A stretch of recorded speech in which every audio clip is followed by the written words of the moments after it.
AP ప్రభుత్వం భారీ అంచనాలతో 2026-27 వార్షిక బడ్జెట్ను అసెంబ్లీలో ప్రవేశపెట్టింది. రాష్ట్ర బడ్జెట్ను ఆర్థిక మంత్రి పయ్యావుల కేశవ్ అసెంబ్లీలో ప్రవేశపెట్టారు. ప్రజల ఆకాంక్షలకు అనుగుణంగా అభివృద్ధి, సంక్షేమంతో రాష్ట్రాన్ని పరుగులు పెట్టించాలన్నదే తమ విధానమని ఆర్థిక మంత్రి పయ్యావుల కేశవ్ స్పష్టం చేశారు. ఇక రానున్న ఆర్థిక సంవత్సరానికి 3,32,205 కోట్లతో బడ్జెట్ను ప్రతిపాదించారు. సర్వాంధ్ర 2047 లక్ష్యంతో ఈ బడ్జెట్ ప్రతిపాదించినట్లు వెల్లడించారు. రాయలసీమ రైతుల కళలను సాకారం చేసేలా ప్రాధాన్యత ఇచ్చామన్నారు. ఇక పెట్టుబడిదారులకు అనుకూల వాతావరణం కల్పించామని ఆర్థిక మంత్రి వివరించారు. కీలక రంగాలకు కేటాయింపులు భారీగా పెంచారు.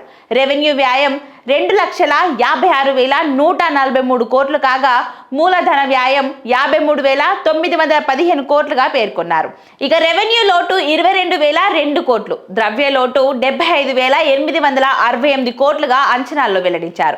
ఇక శాఖల వారీగా వ్యవసాయ శాఖకు 11,745 కోట్లు, పాఠశాల విద్యకు 32,208 కోట్లు, అలాగే బీసీ సంక్షేమం కోసం 23,650 కోట్లు, ఇంధన శాఖ కోసం 19,306 కోట్లు, పంచాయతీ రాజ్కు 22,941 కోట్లు, అలాగే ఇరిగేషన్ కోసం 18,223 కోట్ల మేర కేటాయింపులు ప్రతిపాదించారు.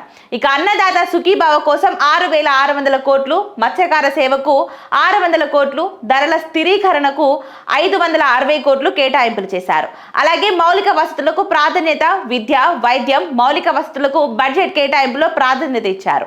తల్లికి వందనం కోసం 9,600 కోట్లు ప్రతిపాదించారు. విద్యామిత్ర కోసం 654 కోట్లు కేటాయించారు.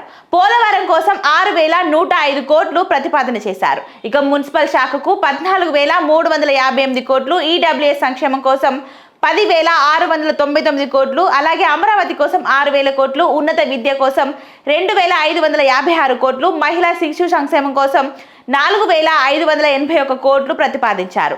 అలాగే మనబడి మన భవిష్యత్ కోసం 155 కోట్లు ప్రతిపాదించారు. డొక్క సీతమ్మ మధ్యాహ్న భోజన పథకానికి 2,161 కోట్లు కేటాయించారు.